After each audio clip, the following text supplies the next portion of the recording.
Hello guys, मैं हूं अमित और आप देख रहे हैं झारखंड पाठशाला। आज हम लोग बात करेंगे क्लास 12 के पॉलिटिकल साइंस के बारे में। और ये अध्याय 3 है, ठीक है, पहली पुस्तक की, समकालीन विश्व में अमेरिकी वर्चस्व। तो दोस्तों ये जो है पार्ट 2 है, ठीक है। तो अगर आपने पार्ट 1 नहीं देखा है तो डिस्क्रिप्शन में लिंक मिल जाएगी। आप पहले पार्ट 1 को देखिए, फिर आप पार्ट 2 को देखिएगा। चलिए वीडियो को शुरू करते हैं। आप मेरे इस चैनल में नए हैं तो सब्सक्राइब जरूर कीजिएगा, दोस्तों के साथ शेयर कीजिएगा, वीडियो को अंत तक देखिएगा और लाइक भी जरूर कीजिएगा। तो पिछले पाठ में हम लोगों ने पढ़ा परिचय, आयशा जाबू आंद्रे की कहानी, नई विश्व व्यवस्था की शुरुआत, क्लिंटन के दौर तक पढ़े थे। चलिए हम लोग आगे की टॉपिक पे आज बात करते हैं, ठीक है। तो दोस्तों चलिए देखते हैं अमेरिका में अब तक की सबसे बड़ी आतंकी हमला 9/11 के बारे में, ठीक है। तो दोस्तों ये 9/11 से क्वेश्चन आता है कि 9/11 क्या है, 9/11 क्या है। तो 9/11 जो है दोस्तों, यानी 11 सितंबर 2001 को, ठीक है, अरब देशों के 19 अपहरणकर्ताओं ने, ठीक है, अमेरिका के 4 व्यावसायिक विमान को अपने कब्जे में ले लिया था, ठीक है। वे इन विमानों को अमेरिका के महत्वपूर्ण इमारतों की ओर ले गए। 2 विमान न्यूयॉर्क स्थित वर्ल्ड ट्रेड सेंटर के उत्तरी और दक्षिणी टावर से टकराया। तीसरा विमान वर्जीनिया में स्थित अमेरिकी रक्षा विभाग का मुख्यालय पेंटागन से टकराया। और जो चौथा विमान था उसे अमेरिकी कांग्रेस की मुख्य इमारत से टकराना था, ठीक है, मुख्य इमारत से टकराना था, लेकिन वह पेंसिल्वेनिया के खेत में जा गिरा। इस हमले में लगभग 3000 व्यक्ति मारे गए थे। मरने वाले व्यक्ति सिर्फ अमेरिकी नहीं थे बल्कि विश्व के कई देशों के थे। इस घटना ने अमेरिका, ठीक है, अमेरिका के साथ साथ पूरे विश्व को हिला दिया। इस आतंकी हमले को 9/11 कहा जाता है और अमेरिका में महीने को तारीख से पहले लिखने का प्रचलन है, ठीक है। यानी 9/11 जो है, ठीक है, तो ये आपका 11 सितंबर है, ठीक है, ये मंथ है और ये डेट है, ठीक है। 11 जो है वो क्या है, डेट है, और जो 9 है वो क्या है, मंथ है, ठीक है। अमेरिका में मंथ को क्या किया जाता है, तो तारीख से पहले लिखा जाता है, इसीलिए इस घटना को 9/11 कहा गया, ठीक है। इस दिन क्या हुआ था, तो ये आपका अरब कंट्री के 19 अपहरणकर्ता ने अमेरिका के 4 व्यावसायिक विमान को अपने कब्जे में लिया था और उसे क्या किया, तो अमेरिका के विभिन्न, ठीक है, जगहों के, ठीक है, महत्वपूर्ण बिल्डिंग से ले जाकर के टकरा दिया था, ठीक है। तो ये अब तक की अमेरिका में हुए बहुत ही बड़ी आतंकी हमला थे जिसमें 3000 लोग मारे गए थे, ठीक है। तो ये था आपका 9/11। आप इसे कॉपी कर सकते हैं, ठीक है। ये आपके एग्जाम में आने वाले क्वेश्चनों में से बहुत ही महत्वपूर्ण क्वेश्चन है, तो इसे आप मत भूलिएगा। चलिए अगला देखते हैं, ऑपरेशन एंड्योरिंग फ्रीडम क्या है, ठीक है। ये भी बहुत ही इंपॉर्टेंट है, ऑपरेशन एंड्योरिंग फ्रीडम। तो 9/11 के बारे में तो आप लोगों ने जाना। तो ये हमला जो हुआ था अमेरिका में, ठीक है, ये अमेरिका को पूरी तरह से हिला दिया था, ठीक है। इसे अमेरिका में हुए अब तक का सबसे बड़ा हमला माना जाता है। इस आतंकी हमले के जवाब में अमेरिका के तत्कालीन राष्ट्रपति जॉर्ज बुश, ठीक है, ऑपरेशन एंड्योरिंग फ्रीडम चलाया था, ठीक है। तो उन्होंने ऑपरेशन एंड्योरिंग फ्रीडम चलाया था। यह अभियान उन सभी के खिलाफ चलाया जिन पर 9/11 का शक था। इस अभियान में मुख्य निशाना अलकायदा और अफगानिस्तान के तालिबान शासन को बनाया गया। तालिबान के शासन के पांव जल्द ही उखड़ गए, लेकिन तालिबान और अलकायदा के अवशेष अब भी सक्रिय हैं, ठीक है, यानी विश्व स्तर पर अभी भी ये लोग जो है ना आतंक मचाते हैं। तो दोस्तों ये था आपका ऑपरेशन एंड्योरिंग फ्रीडम, यानी 9/11 में जो अमेरिका में हमला हुआ था उसका जवाबी कार्रवाई किया था जॉर्ज बुश ने, ठीक है, उसे ही ऑपरेशन एंड्योरिंग फ्रीडम कहा गया। चलिए आगे और भी कुछ घटना को देखते हैं। ऑपरेशन इराकी फ्रीडम, ठीक है, ये भी बहुत ही इंपॉर्टेंट है कि ऑपरेशन इराकी फ्रीडम क्या थी।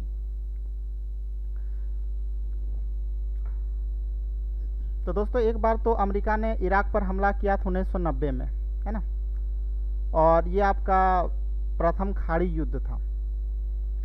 चलिए देखते हैं कि ये ऑपरेशन इराकी फ्रीडम क्या है। तो 19 मार्च 2003 में अमेरिका ने ऑपरेशन इराकी फ्रीडम के नाम से इराक पर सैन्य हमला किया था, ठीक है। आपको कहानी याद होगा आयशा की, जिसमें आयशा की एक टांग चली गई थी 2003 में, उसके देश में क्या हुआ था, सैन्य हमला हुआ था। तो वो सैन्य हमला अमेरिका ने किया था, ठीक है। तो ये वही हमला है। 2003 में अमेरिका ने ऑपरेशन इराकी फ्रीडम के नाम से इराक पर सैन्य हमला कर दिया। इस हमले में अमेरिका के साथ 40 से भी अधिक देश शामिल थे। इस गुट का एक नाम रखा गया था, ठीक है, और वो नाम क्या था, तो कॉलिजन ऑफ विलिंग्स कहा गया। इस हमले की अनुमति संयुक्त राष्ट्र संघ ने नहीं दी थी, यानी अमेरिका ने, ठीक है, अपने दम पे, अपने बल पे और अपने सैन्य ताकत, ठीक है, अपने सैन्य ताकत के बल पर यह हमला किया था। इसके लिए उसने यूएनओ से परमिशन भी नहीं ली थी और अंतर्राष्ट्रीय कानून का पालन भी नहीं किया था, ठीक है।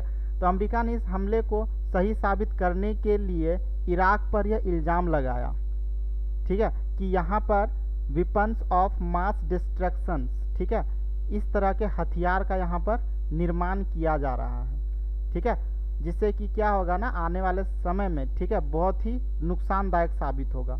तो ये इल्ज़ाम लगा है इराक पर अमेरिका ने। इसे रोकने के लिए अमेरिका ने यह हमला किया था, लेकिन हमला के बाद इसका कोई भी प्रमाण नहीं मिला कि इराक पर इस तरह का कोई भी हथियार का निर्माण किया जा रहा था। दरअसल में दोस्तों अमेरिका की यह एक साजिश थी, ठीक है। अमेरिका ने अपने वर्चस्व को दिखाने के लिए हमला किया था, ठीक है। कहने को इसमें 40 देश से अधिक देशों की सेना थी, लेकिन इसमें सिर्फ अमेरिकी सेना 70% थी, ठीक है। ये सिर्फ अमेरिका ने दिखाया कि इसमें 40 देशों की सेना सम्मिलित है, लेकिन उसमें से सिर्फ 70% सेना किसकी थी, अमेरिका की थी। इस हमले का मुख्य मकसद इराक के तेल भंडार पर अमेरिका अपना नियंत्रण चाहता था तथा सद्दाम हुसैन के सरकार को गिराकर अपना मनपसंद सरकार कायम करना चाहता था, ठीक है दोस्तों। तो यानी अमेरिका ने अपने खुद के, ठीक है, मकसद के लिए यहाँ पे हमला करवाया था, ठीक है। और ऐसा बताया कि यहाँ पर एक हथियार का निर्माण किया जा रहा है जो घातक है, ऐसा इल्ज़ाम लगाया और हमला कर दिया। लेकिन दरअसल यहाँ पे जो मुख्य मकसद था अमेरिका का वो क्या था, तो जो इराक है, ठीक है, वहाँ पे जो तेल भंडार है उस पर वो अपना नियंत्रण चाहता था और सद्दाम हुसैन के रहते हुए, ठीक है, अमेरिका ऐसा नहीं कर सकता था, इसलिए उसका सरकार को भी गिराना जरूरी था। तो इसी कारण से क्या किया था, अमेरिका ने यह साजिश किया और क्या किया, तो इराक पर हमला कर दिया 2003 में। अमेरिका के 3000 सैनिक इस युद्ध में मारे गए थे, ठीक है, ध्यान रखना दोस्तों, इसमें अमेरिका के भी सैनिक जो है मारे गए थे, 3000 अमेरिका के सैनिक मारे गए थे, ठीक है। इससे कई अधिक सैनिक इराक के सैनिक मारे गए थे। इस हमले में 50,000 आम नागरिक भी मारे गए थे। इस हमले के बाद वैश्विक स्तर पर अमेरिका की कड़ी आलोचना हुई थी, ठीक है। तो अपने क्या हुआ, निजी फायदे के लिए उसने क्या किया, यह हमला किया था, जिसमें क्या हुआ, बहुत ही जान माल का नुकसान हुआ, ठीक है। यानी अमेरिका के 3000 सैनिक मरे, ठीक है। इसके अलावा इससे कई ज़्यादा सैनिक इराक के मारे गए थे, लेकिन सबसे बड़ी बात यह थी कि यहाँ पे आम जनता भी मारे गए थे, ठीक है, जिसमें बहुत बड़ी संख्या थी, यानी 50,000 आम जनता इसमें मारे गए थे। तो ये भी एग्जाम के लिए इंपॉर्टेंट है कि ऑपरेशन इराकी फ्रीडम क्या था, ठीक है, इसको भी आप याद रखिएगा, आप चाहे तो इसका स्क्रीनशॉट ले सकते हैं। चलिए अब जानते हैं, ठीक है, कि वर्चस्व का अर्थ क्या होता है।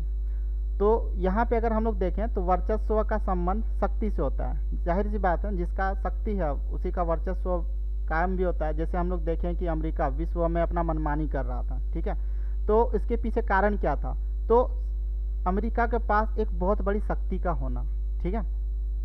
हर देश अपने सैन्य प्रभुत्व, आर्थिक, राजनीतिक रुतबे को, सांस्कृतिक शक्ति को बढ़ाना चाहता है, जाहिर सी बात है दोस्तों, वो व्यक्ति हो या कोई देश हो, हर देश चाहता है कि उसका जो भी प्रभुत्व हो, उसका जो भी सेना का ताकत हो, आर्थिक ताकत हो, उसको वो बढ़ाना चाहता है, ठीक है, अधिक से अधिक बढ़ाना चाहता है। जब कोई देश अंतर्राष्ट्रीय व्यवस्था में इन सब ताकतों या शक्तियों का केंद्र होता है तब उसे उस देश का वर्चस्व कहा जाता है। और जब ऐसा कोई देश करने में सक्षम हो जाता है दोस्तों, अपने ताकत या आर्थिक शक्ति को बढ़ा लेता है और वो इतना ज़्यादा बढ़ा लेता है कि विश्व में उसका कोई टक्कर का नहीं होता है, ठीक है, तब उसे हम उस देश का क्या कहते हैं, वर्चस्व कहते हैं। जैसे अमेरिका का भी हम लोगों ने जितने सारे घटना पढ़ी, ठीक है, जितने सारे हमले पढ़े, ठीक है, उसमें कहीं ना कहीं अमेरिका इन्वॉल्व था, है ना।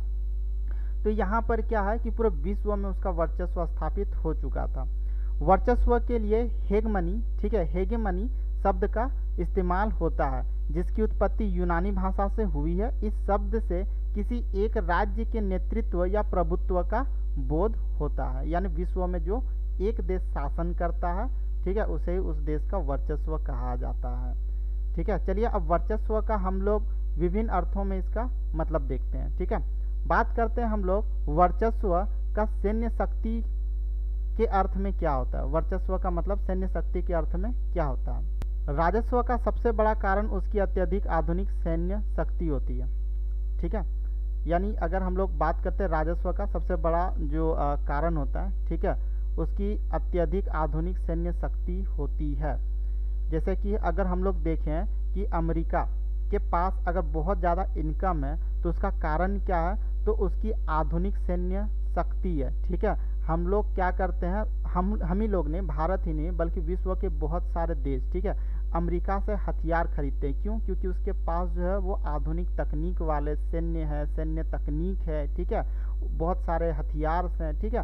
तो वर्चस्व वाले देश यानी जो शक्तिशाली देश होते हैं जैसे कि अमेरिका है, वो क्या करता है, इन सब का व्यापार करता है, इन सब को वो दूसरे देशों को बेचता है और इससे बहुत ही अच्छा वो मुनाफा कमा लेता है। ठीक है, अमेरिका अपनी सैन्य क्षमता के बूते पूरी दुनिया में कहीं भी निशाना साध सकता है। ये भी याद रखिएगा दोस्तों, ठीक है, कि अमेरिका जिसके पास सेना का ताकत होता है, ठीक है, जैसे कि अमेरिका के पास है, तो अमेरिका क्या कर सकता है, दुनिया में किसी भी देश के किसी भी कोने में वो क्या कर सकता है, निशाना साध सकता है। ठीक है, अमेरिका अपनी सेना को युद्ध भूमि से अधिकतम दूरी पर सुरक्षित रखकर अपने दुश्मनों को उसके घर में ही पंगु बना सकता है। तो अमेरिका के पास ऐसे ऐसे तकनीक है कि वो किसी देश में, ठीक है, अपना सेना को अगर नहीं भी भेजता है तो भी वो अमेरिका में बैठे बैठे उस देश में अपने दुश्मन को क्या कर सकता है, मार गिरा सकता है वो। ठीक है, इतना वो आधुनिक तकनीक से लैस है। सैन्य शक्ति के मामले में विश्व का कोई भी देश अमेरिका की बराबरी नहीं कर सकता है। यहाँ तक कि अमेरिका से नीचे के कुल 12 ताकतवर देश एक साथ मिलकर अपनी सैन्य क्षमता के लिए जितना खर्च करते हैं उससे कहीं ज़्यादा अपनी सैन्य क्षमता के लिए अकेले अमेरिका करता है। तो दोस्तों आप यहाँ से भी अनुमान लगा सकते हैं, ठीक है, कि अमेरिका को अगर छोड़ दें तो अमेरिका के नीचे जितने भी विश्व के सबसे ताकतवर देश है उन 12 देश को अगर हम लोग मिला देते हैं तो भी अमेरिका के बराबरी का वो नहीं होगा। ठीक है, तो ये था सैन्य शक्ति अमेरिका का। चलिए आगे हम लोग देखते हैं वर्चस्व का ढांचागत ताकत के अर्थ में। ठीक है, तो अमेरिका की ढांचागत ताकत जो है वो समुद्री मार्ग है। ठीक है, जो ये आपका एसलॉक्स आप देख रहे हैं, एसलॉक, ठीक है, ये आपका जो है समुद्री मार्ग जो है जहाँ से विश्व के सभी देश क्या करते हैं, मतलब एक देश से दूसरे देश में पानी समुद्र के माध्यम से जो भी आवागमन करते हैं, ठीक है, आयात या निर्यात करते हैं, तो उस मार्ग पर, ठीक है, यानी समुद्री मार्ग पर, ठीक है, अमेरिका का क्या है, वर्चस्व शामिल है, यानी उस पर अमेरिका का नियंत्रण है। ठीक है, इंटरनेट, इसके अलावा क्या है, इंटरनेट, यानी विश्व को जो इंटरनेट प्रोवाइड कर रहा है, ठीक है, वो भी कौन कर रहा है, अमेरिका कर रहा है। इसके अलावा दुनिया भर में अभी जो सबसे बड़ा फेमस कोर्स है MBA, तो MBA का जो डिग्री है, ठीक है, ये भी अमेरिका का ही देन है। साथ ही साथ अगर विश्व भर में अगर हम लोग देखें एक मुद्रा का प्रचलन तो वो है अमेरिकी डॉलर, तो उस पर भी क्या है, तो अमेरिका का वर्चस्व है। ठीक है, तो इसमें आपको आर्थिक वर्चस्व को बढ़ावा देता है। ये सब क्या है, अमेरिका के आर्थिक वर्चस्व को बढ़ावा देता है ये सब। इसके अलावा ब्रिटेन वुड्स प्रणाली की संस्थाएं, ठीक है, ब्रिटेन वुड्स प्रणाली की संस्थाएं, ये ब्रिटेन वुड्स प्रणाली की संस्था, अगर आप ये ब्रिटेन वुड्स के बारे में अगर आप डिटेल से जानना चाहते हैं तो आप कमेंट कीजिएगा, मैं इसका सेपरेट वीडियो बना दूंगा। बस आप इतना जान लीजिए कि इसके अंतर्गत बहुत सारे संस्थाएं हैं, जैसे कि आपका अंतर्राष्ट्रीय मुद्रा कोष या विश्व बैंक, ये दोनों जो संस्थाएं हैं वो इसी के अंतर्गत इसका निर्माण किया गया था। ठीक है, तो ये जो भी संस्था है इस पर भी जो है ना अमेरिका का वर्चस्व है, यानी इसको भी नियंत्रण कौन करता है, अमेरिका करता है। ठीक है, तो ये तो हो गया आपका वर्चस्व का ये ढांचागत ताकत के अर्थ में। चलिए आगे देखते हैं सांस्कृतिक अर्थ में वर्चस्व। अभी हम लोगों ने एक कहानी में देखा था, उसमें जो आंद्रेई है, ठीक है, वो नीली जीन्स पहना हुआ है। ठीक है, तो ये जीन्स पूरे विश्व में जो है ना लगभग देशों में जो है ना युवा पीढ़ी के लोग इसे बहुत पसंद करते हैं। साथ ही साथ मैकडोनल्ड्स जो कि रेस्टोरेंट है, ठीक है, यहाँ पे आदि जगह पे खाना खाना पसंद करते हैं। ठीक है, ये सब क्या है ना अमेरिकी वर्चस्व के उदाहरण है। यानी अभी जो हम लोग खान पान रहन सहन, ठीक है, जो भी कपड़ा पहनते हैं या जो भी कल्चर को हम लोग अपना रहे हैं, ठीक है, स्टाइलिश के लिए, ठीक है, जो भी हम लोग फैशन को अपना रहे हैं, आप देखेंगे ये मैक्सिमम जो फैशन होते हैं, ठीक है, ये आपका विदेश से लिया गया, यानी विदेश को देख करके हम लोग फॉलो करते हैं, उनके जैसा हम लोग कपड़ा पहनना चाहते हैं, उनके जैसा हम लोग भी रहन सहन को मेंटेन करना चाहते हैं। ठीक है, तो ये सब क्या है, सब सांस्कृतिक वर्चस्व है। ठीक है, जिसमें विचारधारा क्या क्या, देखिए सांस्कृतिक जो आपका वर्चस्व है उसमें क्या क्या शामिल है, विचारधारा। फॉर एग्जाम्पल हम लोग अगर किसी प्रकार की सोच रखते हैं तो हम लोग किसके अनुसार रखते हैं, अमेरिका को देख करके उसको फॉलो करते हैं। ठीक है, या फिर भाषा हो गई, ठीक है, खान पान हो गया, रहन सहन हो गया, रीति रिवाज हो गया, या फिर भाषा। ठीक है, अभी हम लोग क्या करते हैं ना, अमेरिकन इंग्लिश बोलना, ठीक है, बहुत ही कंफर्टेबल फील करते हैं। क्यों, हम लोग को लगता है कि जो ये इंग्लिश बोलता है, ठीक है, वो बहुत ही पढ़ा लिखा है, ठीक है, वो बहुत ही वीआईपी उसे लोग समझते हैं।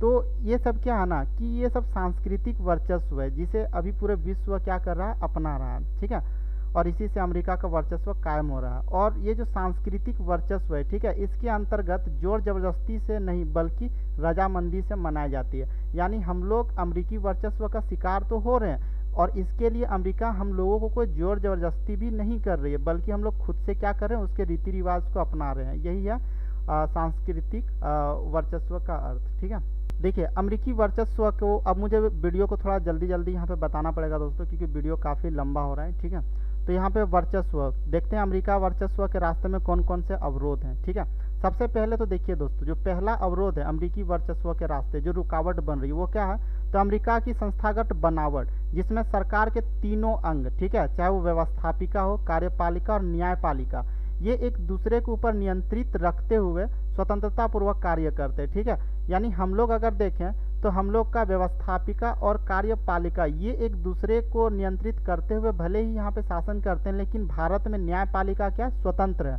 लेकिन अमेरिका में वो चीज़ नहीं है। ठीक है, यानी अमेरिका में तीनों क्या करते हैं, एक दूसरे को नियंत्रित करके स्वतंत्रता पूर्वक यहाँ पे कार्य करते हैं। ठीक है, पहला कारण तो ये है। दूसरा कारण क्या है, अमेरिकी समाज की प्रकृति उन्मुक्त है, या अमेरिका के विदेशी सैन्य अभियानों पर अंकुश रखने में बड़ी भूमिका निभाते हैं। ठीक है, तो ये क्या है ना, अमेरिका के विदेशी सैन्य अभियानों पर अमेरिका के, यहाँ पे कुछ छूट गया दोस्तों, अमेरिका के जो भी नागरिक है, ठीक है, वो क्या करते हैं ना, विदेशी सैन्य अभियानों पर अंकुश रखने में बड़ी भूमिका निभाते हैं। यानी यहाँ की जो समाज है वो उन्मुक्त है। ठीक है, यहाँ के जो लोग हैं वो अपने सरकार को क्या कर सकती है, प्रभावित कर सकती है। वो वैश्विक स्तर पर जो भी सैन्य अभियान करते हैं ना, उसमें यहाँ के नागरिक जो है वो क्या कर सकती है, तो रोक लगा सकती है उस पर। ठीक है, दबाव डाल सकती है। तीसरा जो सबसे बड़ा अवरोध है वो है नाटो। ठीक है, नाटो क्या है, तो एक सैन्य संगठन है अमेरिका के द्वारा स्थापित किया हुआ। ठीक है, जिसमें कई देश इसमें क्या है, सम्मिलित है। तो इसमें जो भी देश सम्मिलित है, ठीक है, इन देशों में बाजार, मुल्क, अर्थव्यवस्था चलती है। ठीक है, यानी ये जो देश है इसमें बाजार व्यवस्था स्थापित हुई है। नाटो में शामिल जितने भी देश है वो अमेरिकी वर्चस्व पर अंकुश जो है वो लगा सकते हैं, यानी वे लोग जो है ना अमेरिका को प्रभावित कर सकते हैं। तो ये था अमेरिकी वर्चस्व के रास्ते, ये 3 अवरोध हैं। ठीक है, आंसर में आप इसे कॉपी कर सकते हैं। ऐसे भी ये एक डिस्क्रिप्शन वीडियो है दोस्तों, अगर आप इसका नोट्स चाहते हैं या फिर क्वेश्चन आंसर चाहते हैं, ठीक है, तो आप मेरे वेबसाइट www.jharkhandpathshala में जा करके वहाँ से क्वेश्चन आंसर जो है ना लिख सकते हैं। ठीक है, अच्छा, अमेरिका का भारत के साथ कैसा संबंध है, बहुत ही इंपॉर्टेंट है। ठीक है, यहाँ तो मैं ऐसे बता दे रहा हूँ, लेकिन अच्छा होगा कि एग्जाम में अगर ये क्वेश्चन आए तो आप वर्तमान में जिस तरह का संबंध चल रहा है आप उसे भी लिख सकते हैं। अगर आप थोड़ा बहुत न्यूज़ वगैरह देखते हैं, ठीक है, तो आप उसे भी यहाँ पे लिख सकते हैं। ठीक है, आंसर में अच्छा मार्क्स उसमें भी मिल जाएगा। ठीक है, तो शीत युद्ध के समाप्ति के बाद भारत द्वारा उदारीकरण एवं वैश्वीकरण की नीति अपनाने के कारण महत्वपूर्ण हो गया था। ठीक है, तो शीत युद्ध की समाप्ति जब हुई तो भारत ने भी क्या किया था, तो अपने देश का उदारीकरण किया था और वैश्वीकरण किया था। ठीक है, अच्छा, इसमें क्या था कि भारत अब अमेरिका की विदेश नीति के महत्वपूर्ण स्थान रखता है। इसके प्रमुख लक्षण निम्नलिखित है, जो भी है, भारत अब अमेरिका की विदेश नीति में महत्वपूर्ण स्थान रखता है। अमेरिका का जो भी विदेश नीति है उसमें भारत भी एक अच्छा स्थान रखता है। चलिए इसके कारण को हम लोग देखते हैं। पहला कारण जो, अमेरिका आज भारत का सबसे बड़ा व्यापारिक साझेदार है। ठीक है, यानी भारत के साथ अमेरिका का मतलब बहुत ज़्यादा व्यापार यहाँ पे होता है अमेरिका के साथ में। पहला कारण तो ये है। दूसरा कारण क्या है कि अमेरिका के प्रत्येक राष्ट्र अध्यक्ष भारत से संबंध प्रगाढ़ करने हेतु भारत की यात्रा करते हैं। ठीक है, यानी अमेरिका के जो भी प्रत्येक राष्ट्र अध्यक्ष होते हैं वो भारत की यात्रा करते हैं, ताकि भारत के साथ, ठीक है, अमेरिका का संबंध और भी ज़्यादा मजबूत हो सके। अगला जो कारण है दोस्तों, ठीक है, अमेरिका में बसे निवासी भारतीयों, खास करके सिलिकॉन वैली। तो अमेरिका में ना भारतीय लोग भी बसे हुए, ठीक है, और वैसा एक सबसे अच्छा प्लेस है सिलिकॉन वैली, ये एक प्लेस है अमेरिका में, ठीक है। यहाँ पे अगर देखें तो भारतीय लोगों का ही दबदबा है, यानी यहाँ पे बहुत सारे भारतीय लोग बसे हुए हैं।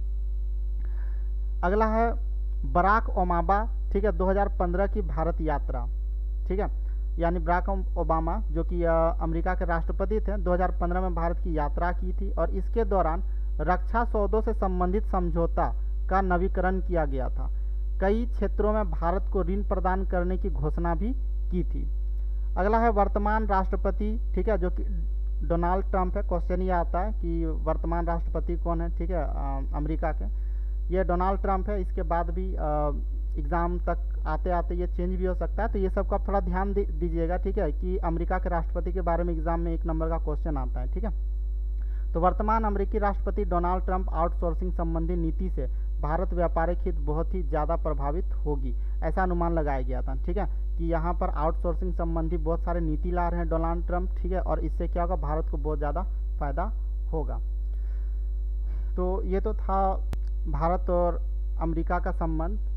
चलिए अंतिम देखते हैं, जो लास्ट है वो है आपका वर्चस्व से कैसे निपटे, ठीक है, बहुत ही इम्पोर्टेंट है दोस्तों। वर्चस्व से निपटने के लिए हम लोग 3 तरीका अपना सकते हैं। पहला है, ठीक है, बैंडवैगन नीति, ठीक है, इसका अर्थ है वर्चस्व जनित अवसरों का लाभ उठाते हुए विकास करना, ठीक है, यानी यह नीति हमें यह कहती है कि विश्व में जिस भी देश का वर्चस्व स्थापित हुआ है, ठीक है, उस देश से आप संबंध को अच्छा रखिए और उससे जो भी आपको फायदे मिल रहे उस फायदे को आप लीजिए, ठीक है, और अपने देश का विकास कीजिए, उससे उलझिए मत। दूसरा है अपने को छुपा लेने की नीति, ठीक है, यानी खुद को आप छिपा लीजिए ताकि वर्चस्व वाले देशों की नज़र ना पड़े। यानी आप विकास कर रहे हैं, ठीक है, आप किसी देश से ज़्यादा आगे निकलने वाले हैं, तो इन सब चीज़ों को आप छिपा करके रखिए, ठीक है। फॉर एग्जांपल आप चाइना को देख सकते हैं। चाइना जो है वो क्या करता है, वो अमेरिका मतलब वो भी पावरफुल बन चुका है चाइना, लेकिन वो क्या कर रहा है, तो अमेरिका को टक्कर दे रहा है और अमेरिका को दिखा रहा है कि मैं आपसे बहुत ज़्यादा पावरफुल हूँ। वो खुद को शो कर रहा है, प्रदर्शन कर रहा है, और इसी कारण क्या है ना कि जो चीन है वो अमेरिका के नज़र में आ चुका है। अमेरिका जो है उसे अब नीचे गिराना चाहता है, चीन को। तो यही गलती नहीं करना है, ठीक है। आप विकास कर रहे हैं, बहुत ज़्यादा विकास कर रहे हैं, ठीक है, तो आप छुप करके कीजिए, इस चीज़ को अब दिखाइए मत, ठीक है, आप, ताकि वर्चस्व वाले देश के नज़र से बचे रहें, ठीक है। अच्छा, नेक्स्ट जो है वो है राज्य का संस्थाएं, जैसे स्वयंसेवी संगठन, ठीक है, राज्य के कुछ संस्थाएं होती है जैसे कि स्वयंसेवी संगठन है। अच्छा, देश के कुछ कलाकार लोग भी हैं और बुद्धिजीवी लोग भी हैं, ये मिल करके अमेरिकी वर्चस्व का प्रतिकार करें, ठीक है। हम लोग जैसे कि देखते हैं, अभी हम लोग फॉर एग्जांपल देख लेते हैं कि हम लोग कोई भी नया फैशन को अपनाते हैं, ठीक है, वो फैशन आता कहाँ से, कोई कलाकार क्या करता है, उसे मूवी में दिखाता है, और ये कलाकार क्या करते हैं, कोई हॉलीवुड का कॉपी करते हैं, अमेरिका वगैरह में, विश्व में कोई भी देश में जो भी मूवी बना उसी चीज़ का कॉपी करते हैं। अब उसी के कल्चर को अपना करके ये कलाकार क्या करते हैं, अपने मूवी वगैरह में दिखाते हैं, और उसके बाद जनता क्या करते हैं, उसी चीज़ को अपनाते हैं। तो इस कारण से क्या होता है कि विदेश में जो कल्चर यानी परंपरा जो चल रही होती है, ठीक है, उसका वर्चस्व का शिकार जो हमारे देश के लोग हो जाते हैं, ठीक है। तो यहाँ पे क्या करें, जो कलाकार लोग हैं या फिर बुद्धिजीवी जो लोग हैं वो देसी चीज़ों को बढ़ावा दें, ना कि विदेशी चीज़ों को, ठीक है। तो इस तरह से दोस्तों आज का जो वीडियो है वो समाप्त हुआ। अगर आप क्वेश्चन आंसर इसका प्राप्त करना चाहते हैं तो आप jharkhandpathshala.com मेरे वेबसाइट में जा सकते हैं। प्लस ये आप अपने एग्ज़ाम की तैयारी के लिए अगर मुझसे जुड़ना चाहते हैं तो आप हमारा ऐप को डाउनलोड कर सकते हैं, झारखंड पाठशाला, ठीक है, आप प्ले स्टोर में आपको मिल जाएगी, ठीक है। तो दोस्तों वीडियो को लाइक ज़रूर कीजिएगा, चैनल को सब्सक्राइब भी ज़रूर कीजिएगा। हम फिर मिलेंगे एक नए वीडियो के साथ, तब तक के लिए धन्यवाद।